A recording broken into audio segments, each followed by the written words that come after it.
What's going on, guys? Luke Santos here with Vital MX. Today we're out at Fox Raceway riding the all-new 2024.5 KTM 250 SXF Factory Edition. Going into today, I was excited to spend a little bit of time on this new chassis. Albeit I have rode the 450, I wanted to really see how some of it affects the 250 under load when I can really push the bike hard, and then really how the all-new connectivity unit does affect this bike. Over the years, I've rode a lot of these Austrian machines with built motors or in stock form, so I'm familiar with what you really can do to them, and then now what this bike comes stock with and how the average consumer is going to be able to manipulate the stock bike and play with it. So, man, the factory edition comes with all the bells and whistles, the pipe, the wheels, the triple clamps, clutch cover. It's really the race bike that you can go and buy, and has a lot of what you need if you are going to take it to the races. So playing with the connectivity unit, I was pretty excited to really be able to feel change. So you can play with it quite a bit and stay within the parameters, but you're not going to cause any harm to the bike. So you can go full one way and then back the other, and it's not like it's going to do any danger. So that was the first thing I did, because I'm like, if I'm going to do this and I'm going to play with it, I want to feel it. So I went immediately up on the throttle response and down on the engine braking. So for me, I was like, I want a little bit more pep out of this bike, reaction in the corners, and then further want to feel a little bit more freewheel into the corners. And I did that a little bit later into the day when we did get some chop and roughness going. So I was pretty surprised to feel that. So there's a fast high-speed straightaway into a tight hairpin 90. And that's where I really noticed the freewheel. It allowed the chassis to move.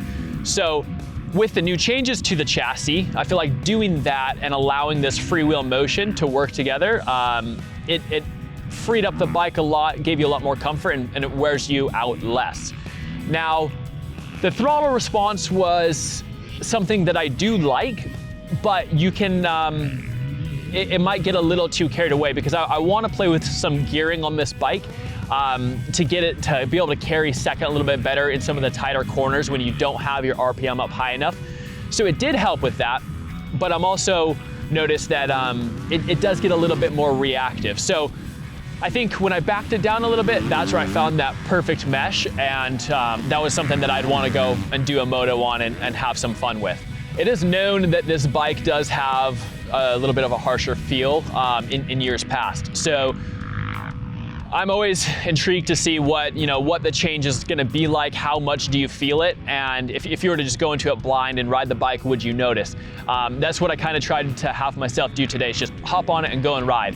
And with the new WP exact fork that they do have, and the new changes to the chassis, I was pumped to feel that some of that slap down harshness is taken away, right? You've gained a little bit more supple feel, and that's what, like here in Southern California, when you have a little bit more chop and high speeds, that's where it's really important. So yes, you still have an air fork, right? Some people may or may not like that, but I feel like we're getting to a point now with this bike, you're able to ride it comfortably, continue to work on your PSI or your bar and your fork, play with it to what you like, and you're going to be able to get a lot out of this machine in stock form. One piece to that is the KTM Factory Racing split clamps that do come on this bike, albeit the standard 2025 models won't have that, so some of this applies to only a factory edition. But I feel like that's one of the reasons I, as a consumer that's going to go and buy this bike, right, would lean more toward a factory edition for some of the parts that you're going to get, right, the connectivity unit and the triple clamps. Because those do make such a difference in that ride or feel, I feel like it is something that makes this specific bike more fun and supple to go out and do motos on. Another big change to the chassis that they did do was put those holes up above the rear shock, right? So that's something that is all new for this year, and it really does make the bike track, and the out of the corner acceleration, it does feel a lot more comfortable. There's two instances I really noticed it in a tight hairpin corner with chop in the ruts.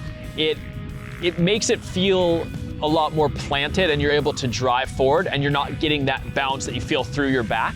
And then also we have a little bit of a faster straightaway where you jump a roller, land, and accelerate. Right there, always on kind of typically any bike that I ride, I notice that I'll land, get a little kick, or I'll get that chop where it wants to kick out. This one tracked amazing. It seemed like the chassis soaks it up so much more, and it makes it a lot easier to ride. And you couple that with all the other changes that has happened, it gives a fun yet lively bike that is not gonna kick you around, and you're able to ride for a longer moto. Overall opinion on this bike today is I do like it. I do feel like they are going in the right direction. The fork feels more supple. It has taken away some of that harshness. The frame feels more supple. I feel like what they are going for, the direction that they're headed, is good. That's what I do like about this bike. The acceleration, the connectivity unit. These are all big pluses that this factory edition does have. Now, all the bling parts on it, is the bang worth it? You know, it's 11,700 bucks. Is that worth it to you? It's up to you to decide that, right? I do feel like you're getting a lot for it, and the stock bike will not come with a connectivity unit, so something to be thoughtful of there, and if that's something you want to be able to play with. Overall though, I had fun. I do enjoy the bike. I like the direction they're going. So if you guys like this content, make sure to like and subscribe and stay tuned for more.